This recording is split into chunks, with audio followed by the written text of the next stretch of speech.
এই স্বার্থপর পৃথিবী কারো কথা মনে রাখে না, কারো জন্য থেমে থাকে না। কেউ তোমারে মনে রাখতো না।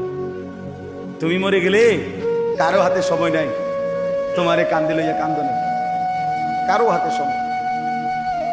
বাফেরে দুপুরবেলা জানাজা দিছে, আসরের পরে বাফের জানাজা হয়েছে, কত কান্দা কানছে জিফুতে। এশার নামাজের পরে পাশের ঘরের থেকে ভাত তরকারি আনছে, এর ওই পেট ভরে ভাত খায়। এরা দেখলাম দুপুরে কান্দে ভাত খায়, আরো গোস্ত লয়, আরো পারমিল মুরগা লয়, তেলাপিয়া মাছ লয়, ডাইল লয়। কি আপনারা দেখলাম বিকালে কি কান্দাটা কানলেন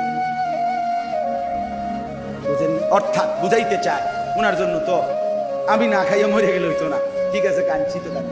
অর্থাৎ দুনিয়া থেমে থাকে না, কারো জন্যই কি থাকে না, থেমে থাকে। এই জন্য দুনিয়া নিয়েই ব্যস্ত না হই, আখিরাতের ফিকির করি। আল্লাহ তাআলা আমাদেরকে তৌফিক দেন। আজকের এই মজলিস, আজকের এই মজমা আল্লাহ কবুল